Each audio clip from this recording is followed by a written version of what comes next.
Sorry about that. Good morning or good afternoon-ish. How are you guys? Welcome in. Welcome in. Thanks for coming in this morning. I hope everybody managed to stay warm overnight.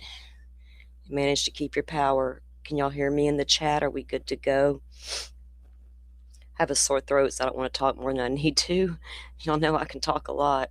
But let me know you can hear me before I continue. Thank you. I guess you could hear the music. Can you hear me, though? I can't sing today. The voice is not going to cooperate.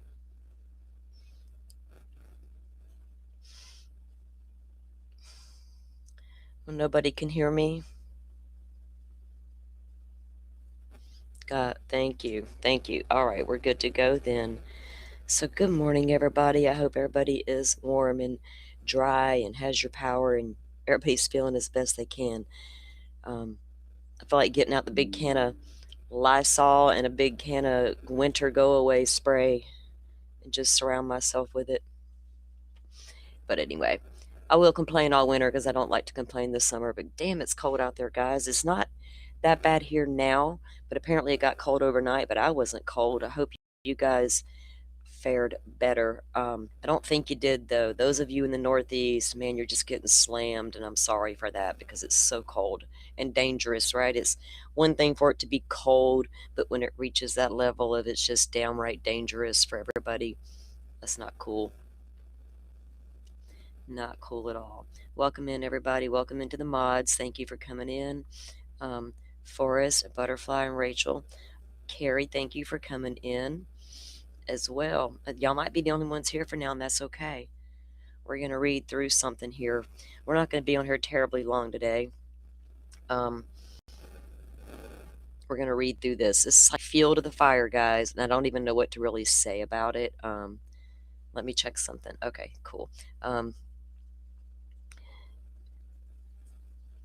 It kind of shows that we're still being fed more and more, you know, stuff about the friends of the victims, the roommates of the victims, everybody's alternative theories. And then you got this writer, Howard Bloom, right after the photos get dropped and everybody's got some type of way to feel about that. And then the document FOIA thing with Turvey's, staged and planted sheath report. Now you got this theory, and I don't think it's new.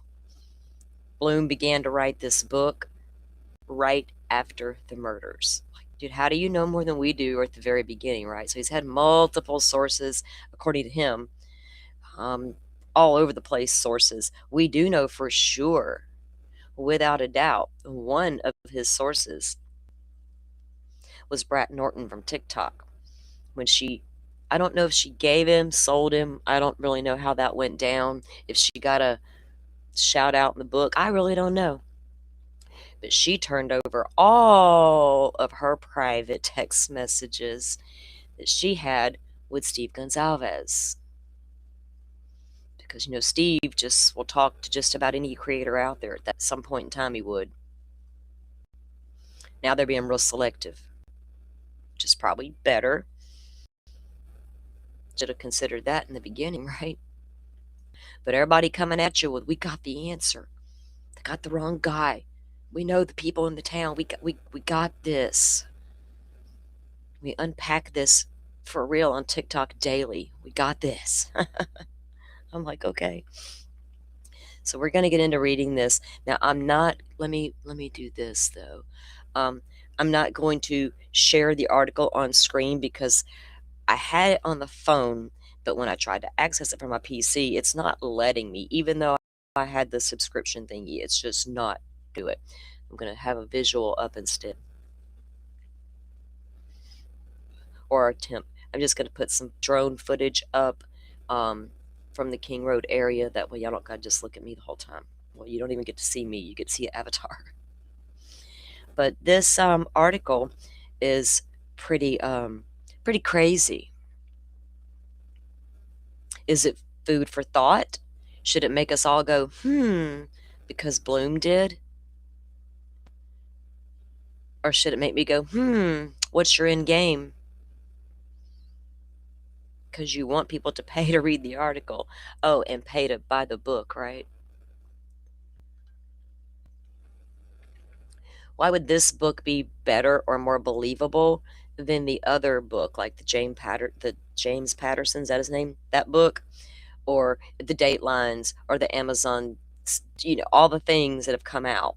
Why would this one be more believable, right? Howard's always claimed that he's chatted it up with at least one sister.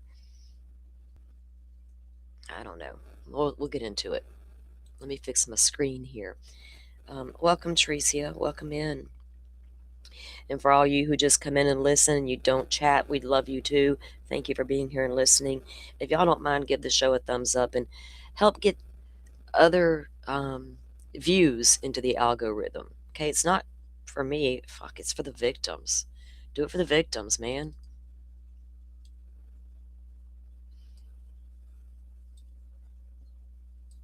I don't know. Let's see. Okay. Have you guys seen the article? Heard about the article? What do y'all think? If not, I'm about to share it with you. I will read it to you.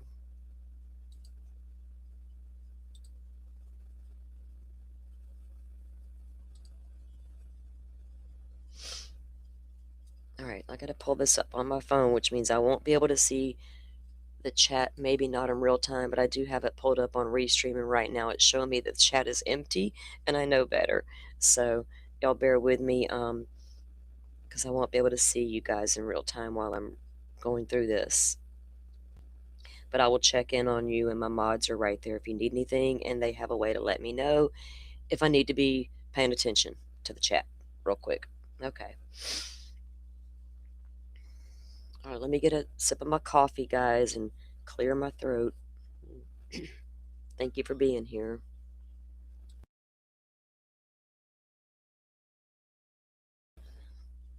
All right, let's get this started. Okay, so I'm going to read you the article as written by Howard Bloom. And I will try not to stop and give commentary while I'm reading it, which might be real hard for me, so I can't make any promises. Okay. All right. The fishing is always good in Idaho, but any angler will tell you that when spring turns into summer, the hatches are near bursting. Only Bill Thompson, infiltrated fly fisherman, longtime Latah County prosecutor, and the state's hard-charging lead attorney in the case against Brian Kohberger, had been forced to postpone his annual fishing trip indefinitely.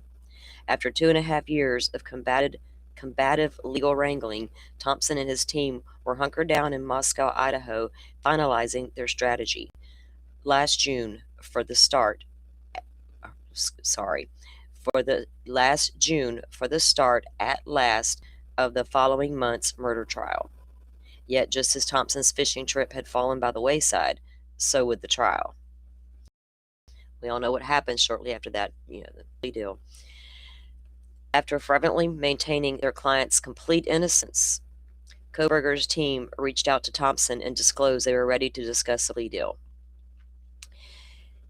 And with hardly a pause, Thompson obligingly pivoted too. Despite all the vitriolic motions and counter motions they had hurled at each other, the veteran legal combatants moved forward in their deliberations with astonishing speed. By the end of the week, it was agreed that Kohberger would plead guilty, and in return for the state not pursuing the death penalty, he would serve 4 consecutive life sentences, as well as relinquish his rights to any appeal. The next day, the stunned families of the victims learned that in the impending settlement in an email notification. 2 days later, there was Kohberger in the courtroom, his hollow eyes fixed on a spot in the distance. In a flat, indolent voice, he confirmed with one terse "guilty." After another, he had murdered Maddie Mogen Kaylee Gonzalez. I can't even read this morning, guys. Hold on, let me adjust myself. Maddie Mogen, Kaylee Gonzalez, Xander Kernodle, and Ethan Chapin. 2 weeks later, Koberger was formally sentenced and respectfully declining the judge's offer to make a statement. He hobbled out of the courtroom in chains to begin serving a sentence that will only end with his death. I watched all of this unfold with a mix of bewilderment and exasperation. We all did. I had first headed off to Moscow 3 years earlier to report on the case in the tense days before Koberger had even been identified as a suspect. I had developed a deep personal connection to the events. When Koberger suddenly pled guilty, I was sure that justice had been done. I was sure that justice had been done. But it struck me as incredible that both the prosecution and the judge sanctioned a resolution that allowed so many of essential questions about what had occurred. So, at the time of the plea deal, he was sure that justice had been done. Remember that. So, what changed? The photos made it change. There remained no apparent motive for the murders, no confirmed connection between the killer and any of the victims, and no explanation of how Koberger fled from the scene without leaving a trail of blood in his wake.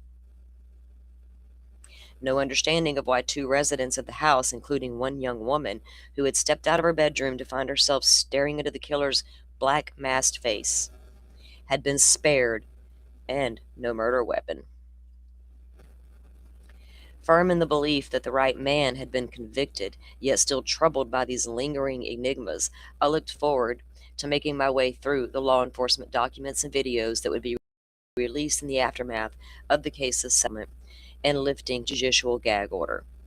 Yet when I was done, I found myself confronting a possibility I had never previously considered. Really?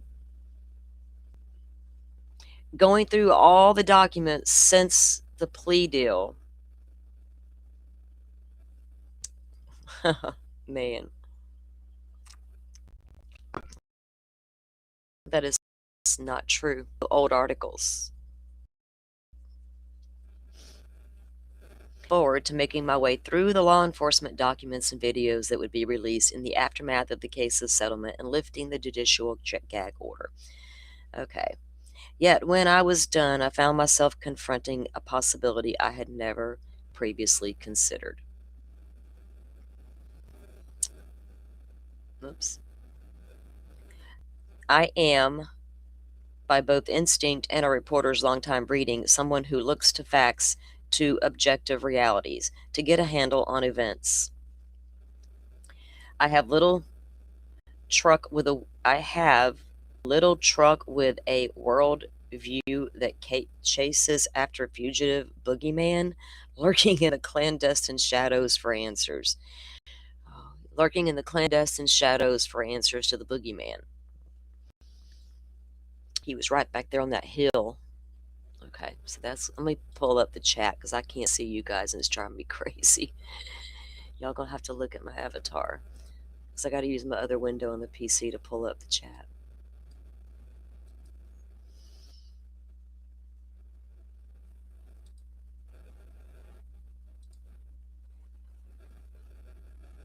Okay, now. Alright, I think I see you guys in real time now. For those of you chatting, thank you. Alright. I am both by instinct a reporter's longtime breeding, someone who looks facts to objective realities.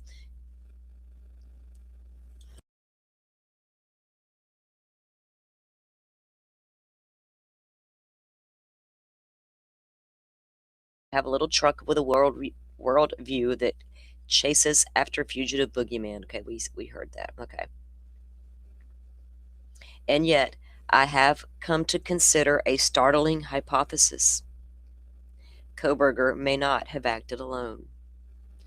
That is a new and startling hypothesis since all these documents have been dropped and all the photos and stuff. Did y'all? I don't know. I'm gonna continue to let me get this right. Okay, there we go.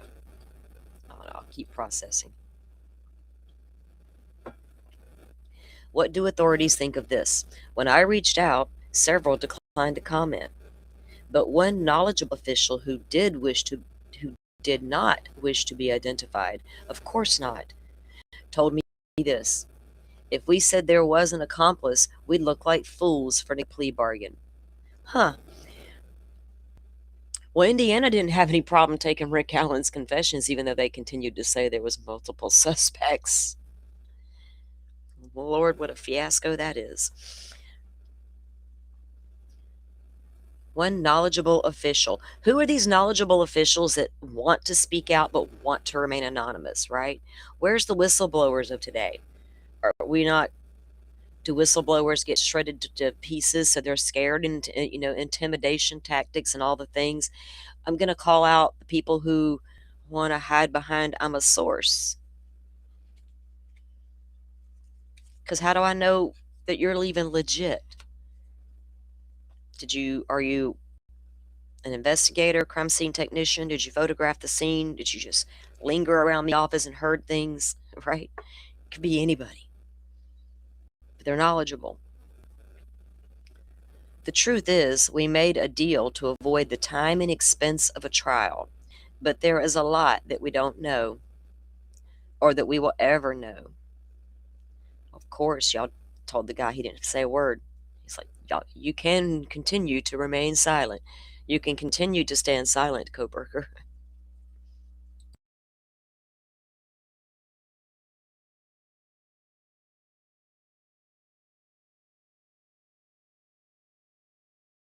Could be that other guy, who the deceased individual from Washington, because that if it's not the girl he was in love with in the house, then you're talking about Brent Kopacka. And even Ann Taylor would not suggest that it was a surviving roommate or Brent Kopacka. So I'm conflicted, sir. Unanswered questions. According to neighborhood surveillance camera footage, Koberger, maybe it's not Kopacka he's talking about. Maybe it's another wayward soul like Koberger who just happened to drift into town around the same time, who had a great idea, and Koberger's like, shit, I know things. I'll help. That would be the possibility if he was in love with somebody in the house. Let's critically think here. Unless, well, he could have been in love with a guy. I don't know. According to neighborhood surveillance camera footage, Koberger parked on the bluff above the victim's house about 4 a.m. He then walked down the icy hill, and the law enforcement reconstruction possessed entered the second floor sliding glass door at approximately 4:07. No, no, no. Couldn't have entered the house at 4:07 because the car is behind Queen Road Apartments at 4:07 a.m. The car doesn't park or turn the lights off until 4:08. I just shaved the timeline down even less, and I'm aware. But facts are facts. His car was then seen speeding away from the neighborhood at 4:20 a.m. Accurate. Using this time frame, the authorities contended he had around 13 minutes to commit 4 murders on 2 separate floors of the house. Sir, when the PCA come out, do you know how many people on the internet set a timer in their home and tried to recreate that? Even sat around for 15 minutes, 13 minutes, and did not realize just how long that was. It was tested to death, kind of like the height of the bridge guy.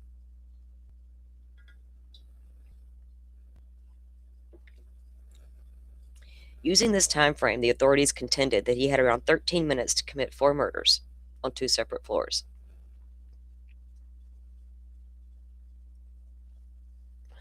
Of course, it's a way to sell books, Rachel. It's always been. We we've been warned for decades. Why are we still being warned, right? Did we not learn our lessons?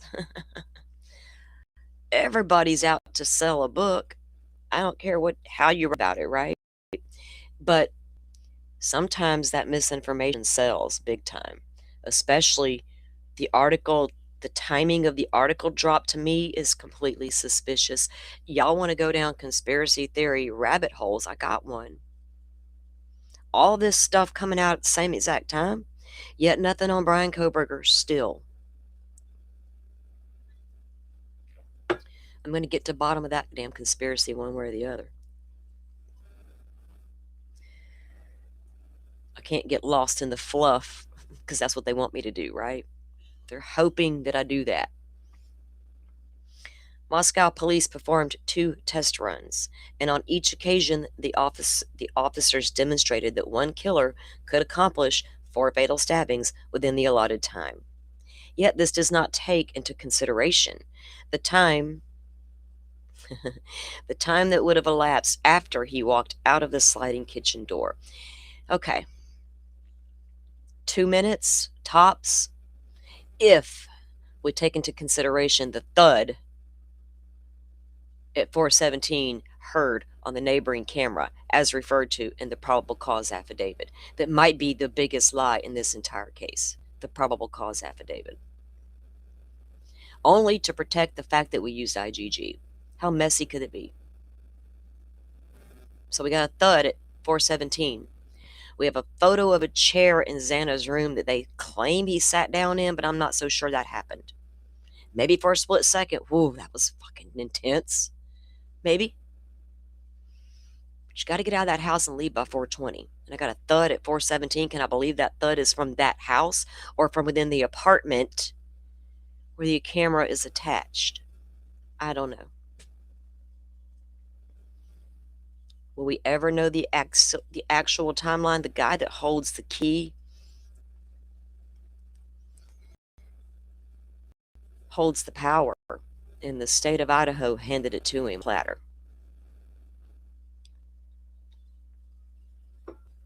State of Idaho, you're the ones putting these victims and their families through trauma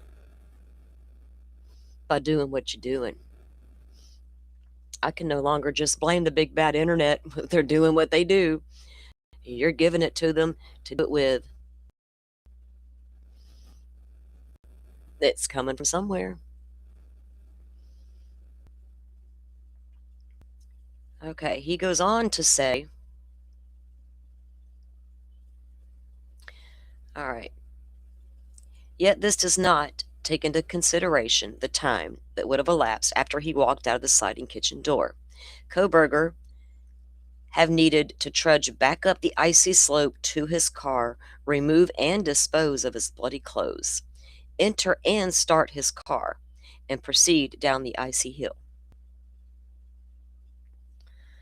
Yeah, he got out of there at 420, meaning business.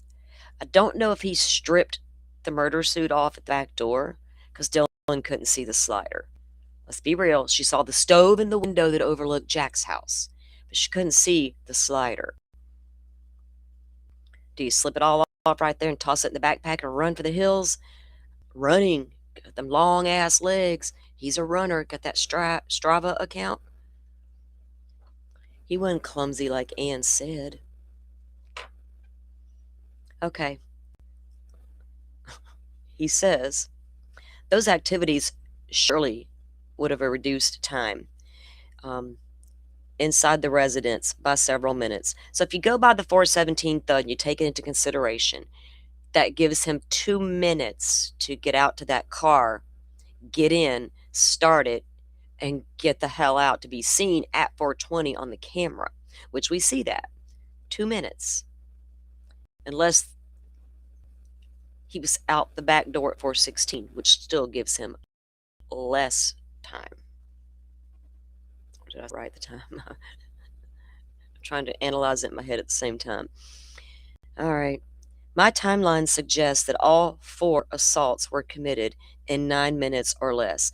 Sir, we've always considered that. That is not new information. It's been debated all over the place. Still, a 9-minute window might, just might, have been sufficient for 4 people on 2 separate floors to have been fatally stabbed. Well, it might have been.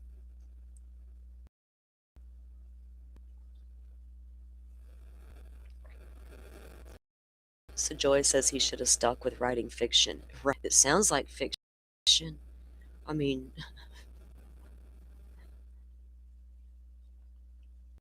uh-oh. Almost lost my page. All right. Only this, as the autopsy reports have been released sporadically since September. Been released sporadically? The hell's he talking about?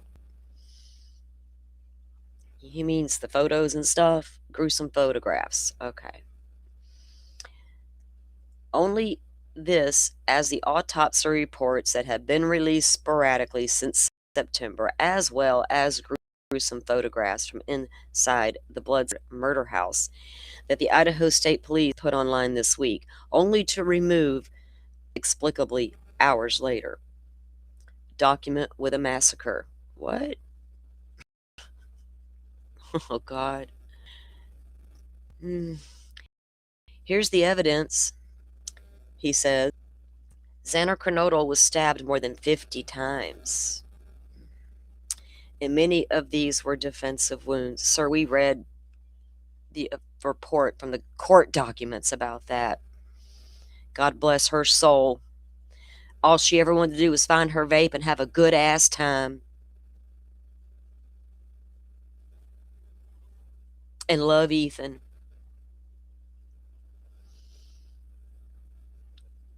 Oh, Lordy. That is, she fought back. Speaking about Xana. Kaylee Gonzalez was stabbed more than 20 times. Her family put the precise number of wounds at 34. She also resisted her assailant. Her assailant? They weren't the same assailant? And his response was ferocious and brutal. There was evidence of asphyxia injuries, which meant that she had been strangled and perhaps gagged. Wow. Did he read the same documents that we read?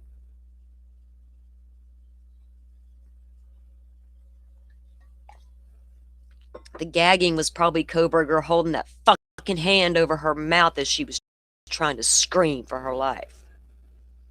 Or was it the K-bar he did it with to leave that odd ring on the outside of her mouth, of her disfigured and beaten face?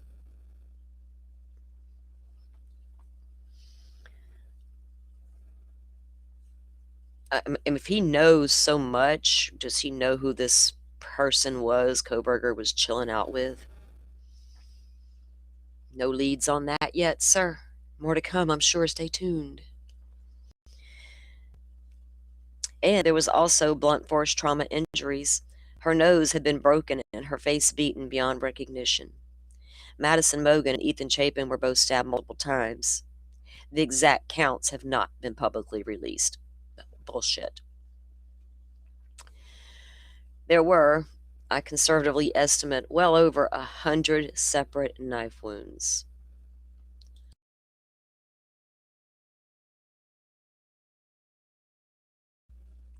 How long would it have taken to deliver 100 or more blows? Well, I don't know. This guy seemed completely unhinged. I mean, like, and a lot of that seems to have happened, like, wasn't planned, maybe. What if one victim was the intended person and I slipped quietly into her room? And lo and behold, there's her friend in the bed.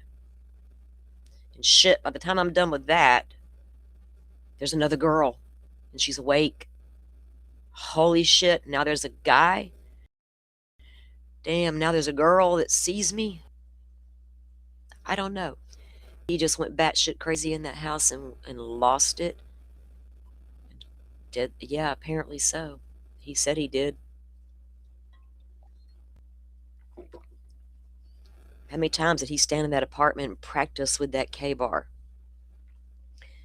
thinking he got all that speck of DNA off of it? That one time he handled it without his little gloves on.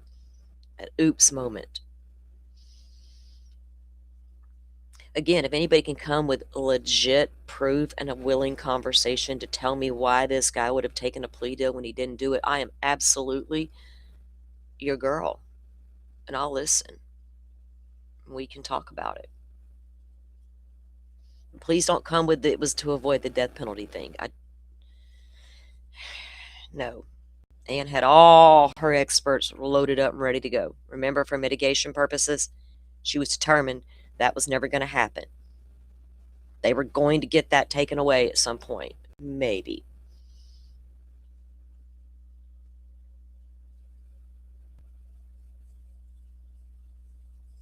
So, and two of the victims fought back. The killings were neither easy nor neat. Yeah, in addition, one of the young women was savagely beaten, perhaps also strangled and gagged. Could one assailant have carried out this carnage in 9 minutes over 2 floors in a pitch black house? First, can they show us proof that Kaylee was strangled and gagged? What do you mean? Mask, duct tape over her mouth? Tied, something tied around her head? Because you're giving this guy extra time in the house to do these extra steps. Yeah, 9 minutes was going to cover all that. Or even in 13, as the police suggest. He says, I remain skeptical.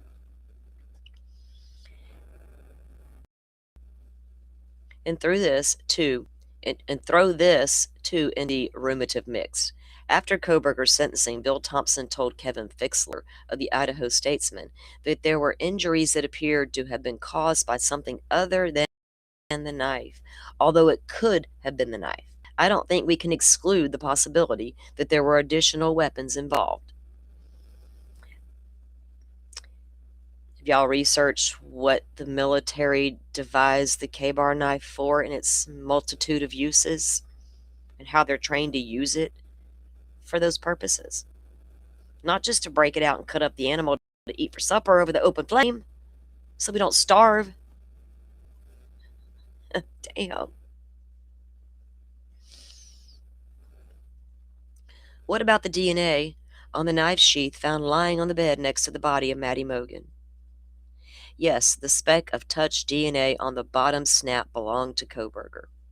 However, blood sample 1.4, which was also found on the sheath, according to the DNA quantification lab report recently released by the Moscow Police Department, does not. Now, I do need to go back and pull this report up again, and we're going to review it, but we won't do it today. An analysis of the sample indicated the presence of a Y chromosome, that it was male DNA, and after further tests were performed, the state police lab excluded its belonging to Koberger, Chapin, or several other men who earlier in the investigation had come under suspicion. They frequented the house. Whose DNA was it? The man's identity remains unknown. Does it? Yet I know this, he says, yet I know this. It's DNA that persuasively reinforces speculation that another man may have been in the top floor bedroom with Koberger when things took place. So Koberger happens to have the know-how. The car they drove, and he happened to own the K-bar knife because apparently it was his. He ordered it back in March before he ever arrived in town. He happened to have all of that and then happens to meet up with somebody that happens to want to commit a crime at that house. I guess stranger things have happened. Also, it's been long established that unknown male blood had been found on a first floor handrail and a glove outside the home. damn glove outside that house that McDonough found. McDonough, whatever his name is. That one, the one we all saw 3 years laying in the ground, have pictures of it. And now we have the stairwell blood images that Anne brought up in her court document. Turns out there was a lot more DNA that she didn't talk about, just that particular one, right?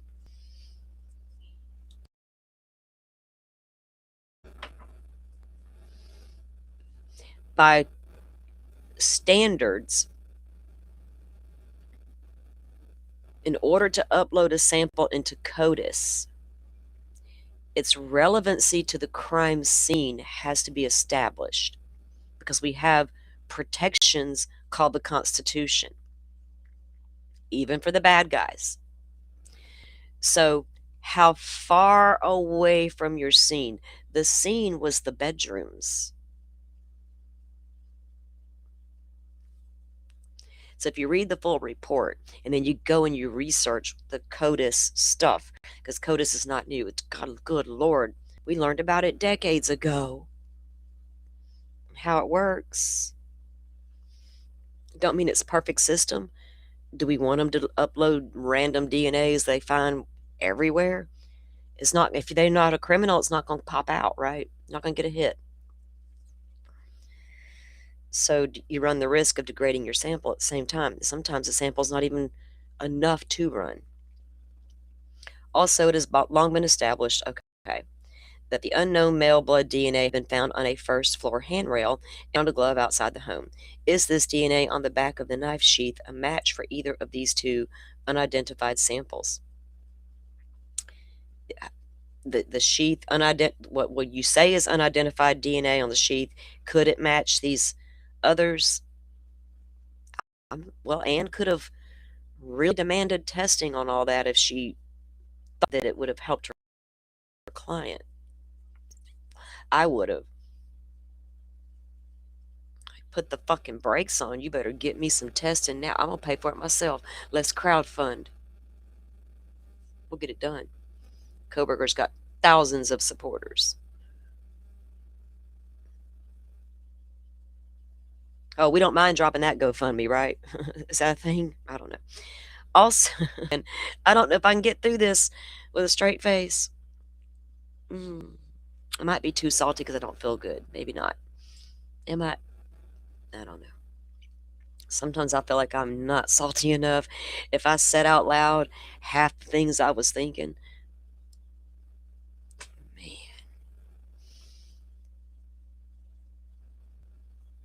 I try to practice restraint. It's kind of like my Zen, pick my battles. They're not going to steal my joy. But damn it, man, y'all crazy. All right, let me get back to it before I get totally sidetracked.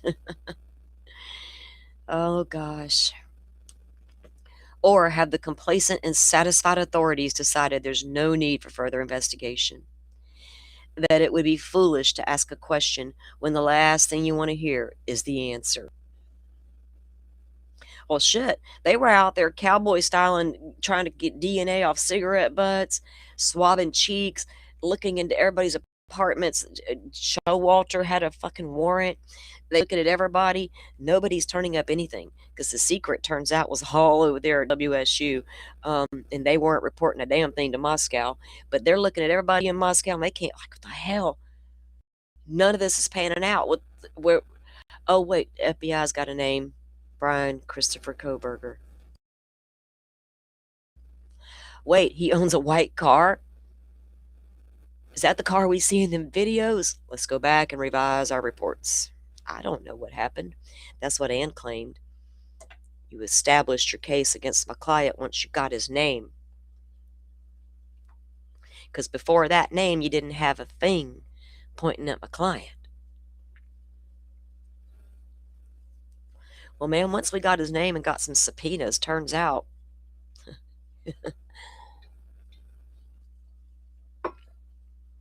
anyway, let's digress, I guess.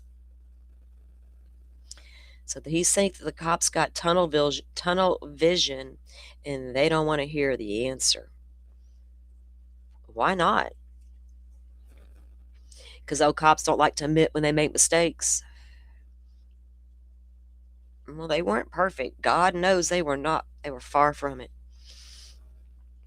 Okay, he goes on to say, and what about the motive? He says there isn't one. Really? Bryan Kohberger knows the motive.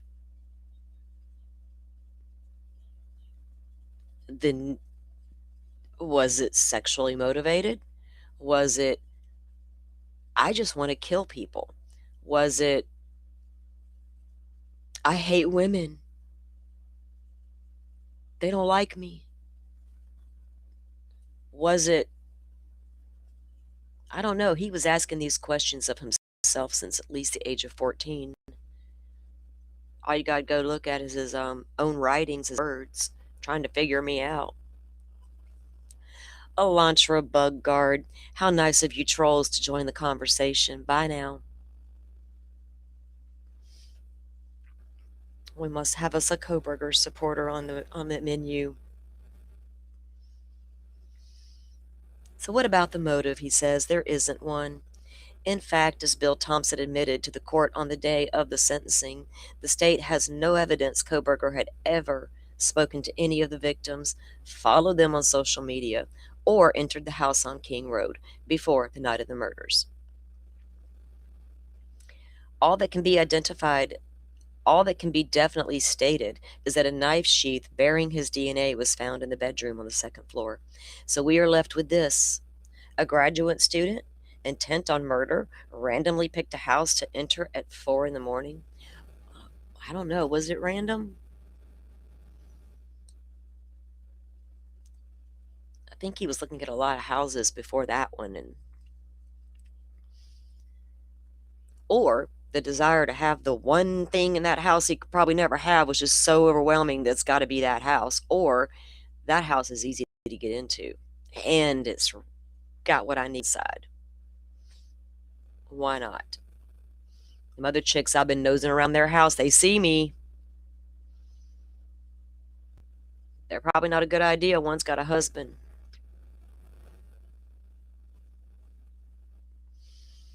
It's certainly possible, but it doesn't work for me, he says. Here was a criminal justice student who was meticulous in his planning, who didn't leave a drop of blood in his car or apartment, didn't leave a fingerprint in the King Road house, and who managed to avoid having his face or license plate appear in any of the framed the videos captured by the white car at the scene. Would he have chosen that specific house on a whim? No.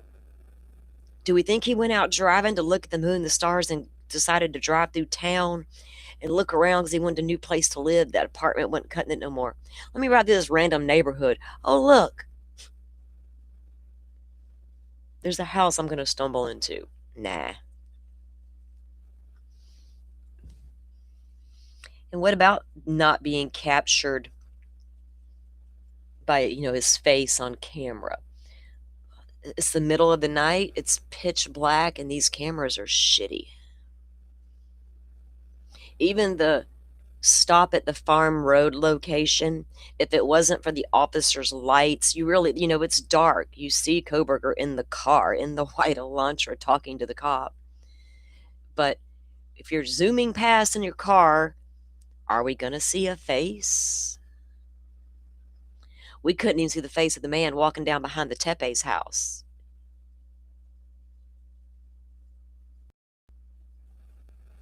I know it's you, Jeff. Dude, Jeff, you thought it was a big secret. Dude, I can pick out all your accounts. I've known you for years, Bubba. Y'all playing with the wrong one.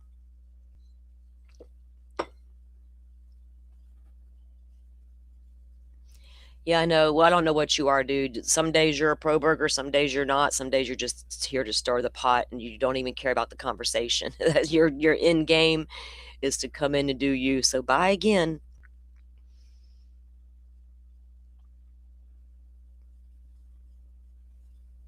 Okay. So would he have chosen that specific house on a whim? Lord. I feel like I need a drink, and I'm not even a drinking woman. It's this cold I'm fighting. The ick is everywhere.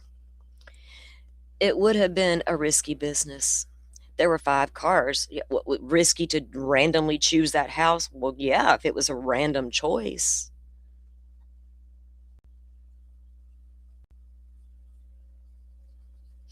All right. It would have been risky. There were 5 cars parked out in front of the house that night. That suggested a lot of people were inside and would have been a lot to deal with. Also, he undoubtedly saw the DoorDash arrive at 4 a.m., minutes before the murders. Well, he was creeping down while into drive while Molly was down there. And as he come around back behind Jack's house and took that right onto Taylor, he didn't come into the neighborhood. He continued down Taylor, giving Molly time to go. I guess he assumed maybe he didn't know which house she was actually at. She's out there fumbling around and walking around and doing all the things. Maybe he didn't know which house she was at. Things come up and derail the best laid plans. And boy, this case had many things come up to derail it, including the damn DoorDash, which was a sure sign that at least someone was awake and might not have been taken by surprise. Entering 1122 King Road unprepared would be the height of recklessness. And Koberger, the scholar who had studied the crime scenes and police investigators, tended to be calculated, not impetuous in his actions.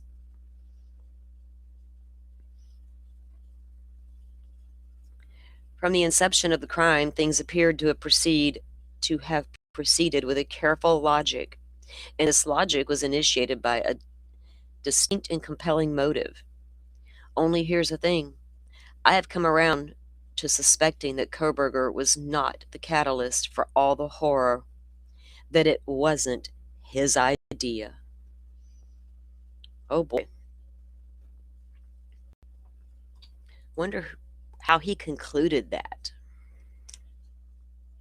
The evidence alone has shown him that. So the evidence shows you more than one assailant, but it also shows you that it wasn't Koberger's idea. How did we get there? How do we know Koberger didn't rope some guy into helping him? Hey man, I can get away with it. How do we know?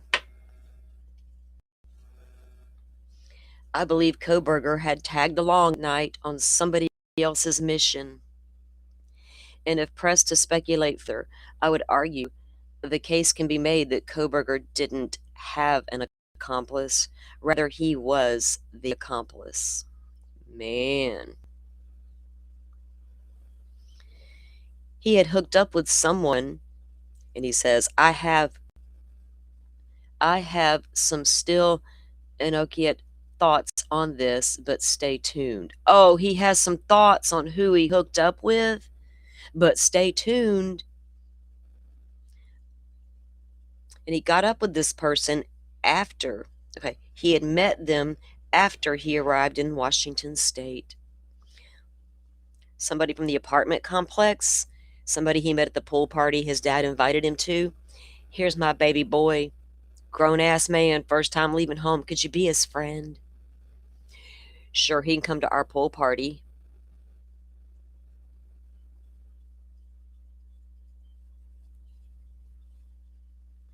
Wow. Was it somebody within the criminology department too? I just don't know. Did he meet him out there at Kamiok Butte hiking one night, looking at stars? Hey, fellow stargazer at night, be my friend. Oh, wait. Oh, it wasn't Enon, was it? Doc, where are you? Oh, hell. Doc. Well, can we insert Enon back into the picture now? Because you damn near got me there, and you know it. He liked to hike, didn't he? Okay, we can all have our theories. Bloom. Stay tuned, he says. He'd met them after he arrived in Washington state. It was this individual who wanted the students in the house on King Road dead, and Koberger, perhaps eager to use all his book knowledge to help plot the perfect crime, went along with it. So, a normal criminology guy without ever having a bad thought about harming somebody would, like, all of a sudden be like, "Sure, I know things, I'll help you," and risk his entire life and career to help a friend he just met because he needs to prove he's better than the world at solving or how not to leave your DNA at crime scenes. Well, he fucked that up. Hmm.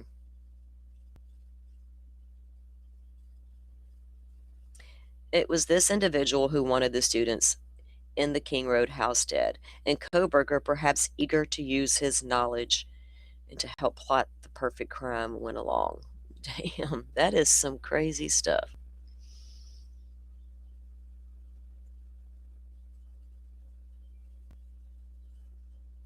What? Hold on. Don't wait.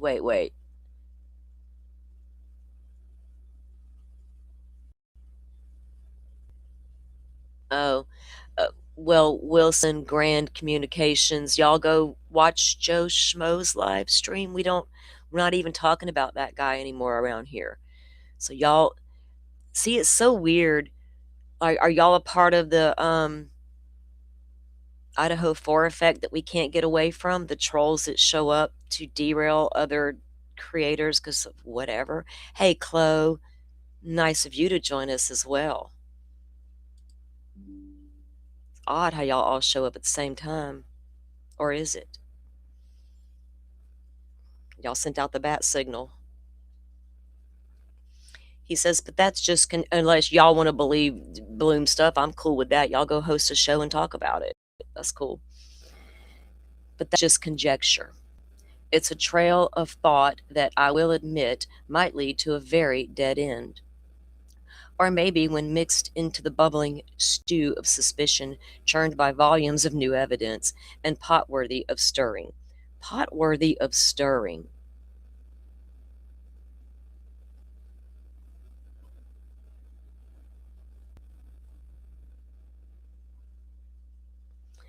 In the end, I'm still left puzzling over one vexing moment. On the night of Brian Koberger's apprehension at his parents' home in Pennsylvania, he was led in handcuffs to the back of the police vehicle. And that should have been the end of the story, or rather the beginning of the end. But before the car drove off to the state police barracks, Koberger reportedly, and yes, this is reported, we've heard it for 3 years, he reportedly asked a single question: was anybody else arrested? Well, that was an odd thing for the man to say. He also said, I can't wait to be exonerated. Now, he's a criminology student. He also told the cop, allegedly, in Pennsylvania, after we're done talking, we should get coffee. What? Well, we don't know because we can't read the fucking police reports for ourselves. They're hidden. For some reason, all that Pennsylvania stuff is hidden.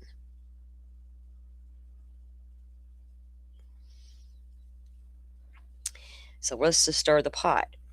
In the end, I'm still left puzzling. Okay, let me get the next one. At the time, it was easy to fit this anomaly into the case's conventional narrative. Koberger, the concerned son and sibling, had been eager to learn if his parents or his sisters had also been taken from the family home in the middle of the night. Well, why would they? Like, y'all can't stay here tonight. It's a crime scene. You got to go get a hotel. He's like, I just messed up mom and dad's night. Or what are you alluding to? Is he concerned the parents might have been arrested? The sister, even? Because they accessory after the fact? I don't know. What his concern? We don't know. We don't know. Apparently, Bloom knows all. But when illuminated by the cachet of new evidence, a different, more ominous interpretation surfaces, for it has grown increasingly probable, while Koberger has been justly incarcerated, someone else who was in the house on King Road that savage night could still be out there. Hmm. Hmm. And they think all the damage is being done just on YouTube. I wonder how the family feels about this little article. How do y'all feel about it? Because I feel like if you got all this information, it's what's about stay tuned on who you think he teamed up with. How about not go to the authorities and tell them? How about not have taken all this to Ann Taylor, I don't know, 2 years ago, 2.5 years ago? It's like all the people on the internet who had all this proof. I mean, a shitload of people were sending Ann Taylor things. They didn't hide it. They even showed photos on Twitter of their packages that were going out to the defense team of Bryan Kohberger. Look what we found. Blurred images of a so-called live stream of these murders. Like, there's been so many rabbit holes.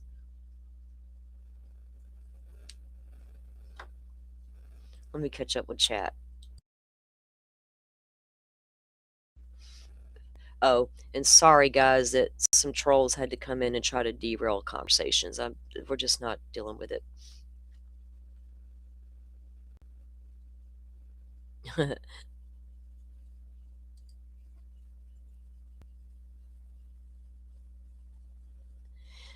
You think Butterfly Nancy Grace should have called his ass out?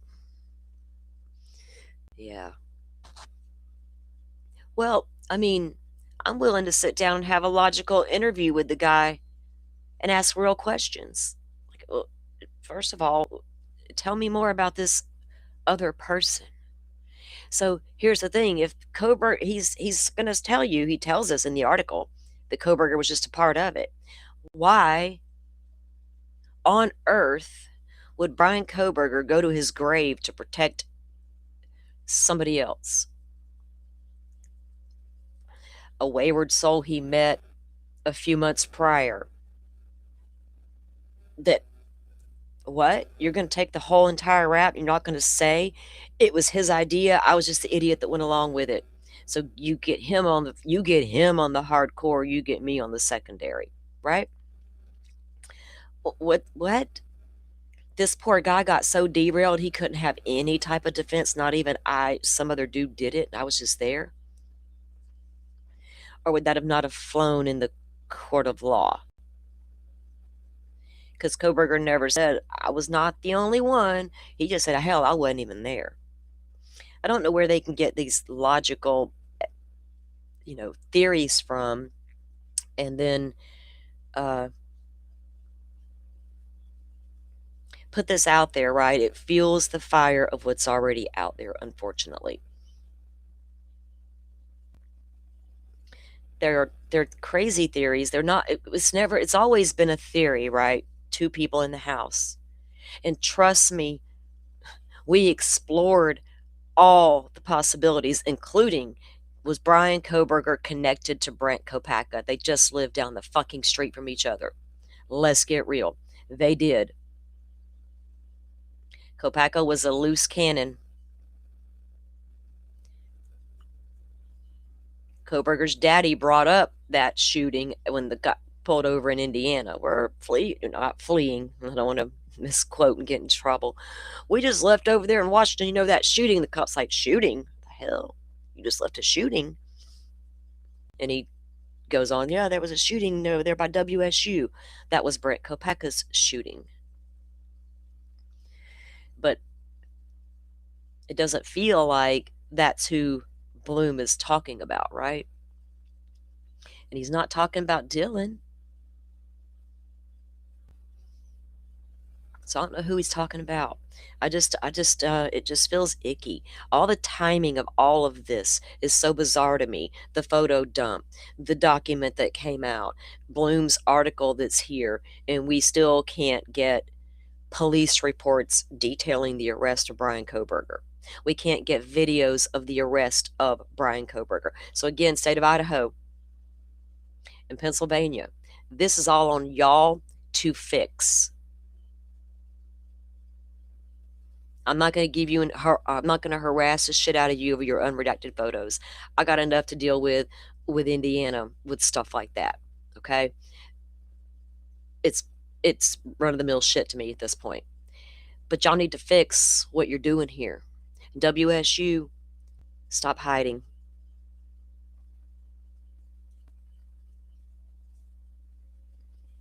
I, I don't know if you can hide much longer past this lawsuit you just got slapped with.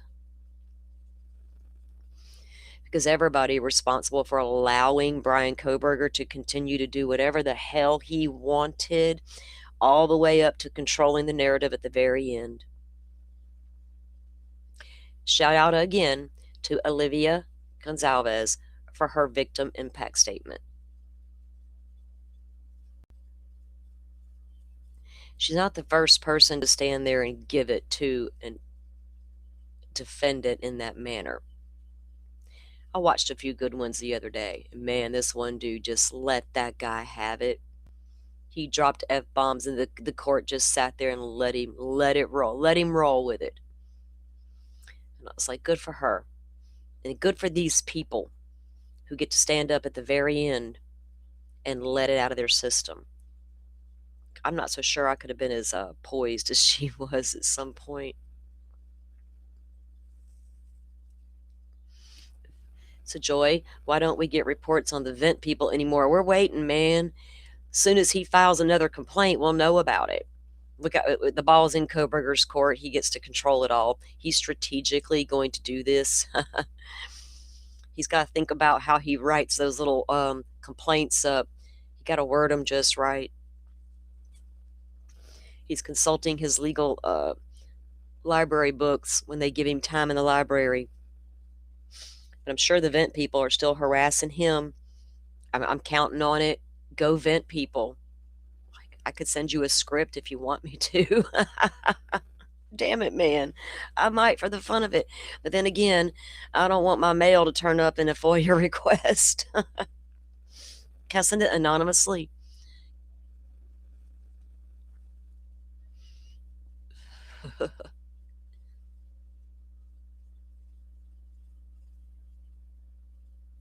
I don't know that Riley feels like it felt like Bethany was being protected, but here's the thing with Bethany. I always discounted that girl. She's down there on the first floor. We weren't even aware of this flashbang firecracker thing until much later. What could that girl hear other than what Dylan was texting her? She didn't hear shit, apparently. So therefore, how much of a state we saw her interview with the police, right? She knew nothing. She didn't see bushy eyebrows. She didn't see a man clad in black. She didn't see a fireman in a vacuum. She didn't see any of that. She just knows what Dylan told her she saw. And at some point, Bethany asked, well, was it Xana? Because she was dressed in black. So what? Remember that exculpatory evidence Bethany supposedly knew, running naked man or whatever? Yeah. The defense went out there and interviewed her, depositioned her. Apparently, she had nothing more to offer than what Dylan told me. So she was no count, even on the witness stand. All she could talk about was what her and Dylan texted to each other, and maybe what they talked about once Dylan got to the room. But other than that, old girl down there didn't know nothing. She wasn't even relative as far as witnesses that were going to testify. Dylan was going to be the star witness and the one that the defense just absolutely took down on the witness stand. Bill Thompson was fully aware of it. Fully. The girl, hence, I hate to say it, but she served herself up on a silver platter for the defense to tear apart. That 8-hour gap and all that. Well, not just the 8-hour gap, but I don't know if I was lucid. I was in and out of it. 1 second I heard fear in my friend's voice. 1 second I heard singing and dancing. That was what was going to be Dylan's downfall. Let's not even twist it, right? Let's try not to. Let's try to keep it in perspective, because I've thought about all of it. It's just, it is what it is. Here we go. Let me do this real quick before we sign off for the day. There we go. I wanted to gift out some memberships. Thank all of you for coming in and joining us. And for those of you who just received, you remember Tricia, welcome in. Galen, Karen, Calicat, Armageddon, welcome in. Yeah, she didn't have a lot of thoughts and opinions, right? Well, the firecracker thing, we don't know what the heck that flashbang was the girls heard. What I would be interested in asking her is, when you heard this bang and saw a flash, did you smell a smell? Firecracker's going to leave a smell, but a taser isn't. Did you smell a smell, honey? Right? That kind of thing. There's questions to be asked about these things that she said she saw and heard. Kind of like Dylan. Yeah, it's hard to get away from 1 minute I got a fireman with a vacuum, and the second I got a guy in black with bushy eyebrows. Wow. Okay. Yeah, that was going to be a problem. All right, guys, I'm going to let you go for the day. My throat's starting to wear out, and I think I need a nap. And thank y'all for coming in. I had already spoke to my mods months ago, because let me just make this incredibly clear, because I don't do drama. But I have known for many, many, many months, and I've known most of you for years, the little patrol party, or troll party people. Stop it. We're not putting up with it here. We know who you are. We can tell the second you're in. And my mods are instructed by me to just remove it, right? We're not even going to have a conversation about it going forward, because there's no need to. And I don't want that to come in and affect our chat and the people who are watching going, what's these weird comments? We're just not doing it. We're grown-ups, and we're better than that. So y'all, thank you for tolerating it. We got rid of it as quick as we could, and we'll do that each and every time. And it only happens, I might add, when we cover Idaho 4. So y'all got to do better, because we've known about you for so long. We've toyed with you for quite a while, but game's up. All right. Yeah, Riley, people have wondered that, right? But Dylan and Bethany are texting each other back and forth, and nobody ever says, call the fire department, I saw a flashbang or a firecracker. So did Dylan dream it? Did Bethany says something about a flashbang and a firecracker, right? So then Dylan all of a sudden think, okay, that's a fireman. There we go. Her lucid 1 minute, not the next. She herself says that. So there's the problem. I don't know what the hell to make of their little firecracker incident. I do not. Yes, Rachel, we just want to have real conversations in chat. Thank you, Sandy. Been here, she says, working. Oh, well, don't work too hard. Y'all all stay warm, stay safe, do all the things, bundle up, don't venture out unless you have to. Apparently, we got another round of this nasty winter weather coming our way, and we don't want to deal with that. I don't anyway, and I don't want to see any of you suffer through power outages, and it's too cold for all that mess. All right. Y'all be safe on the YouTube streets. Take all the information with a big old grain of salt. Y'all know that. We read the documents here. We try to evaluate everything, our theories and thoughts based out of that.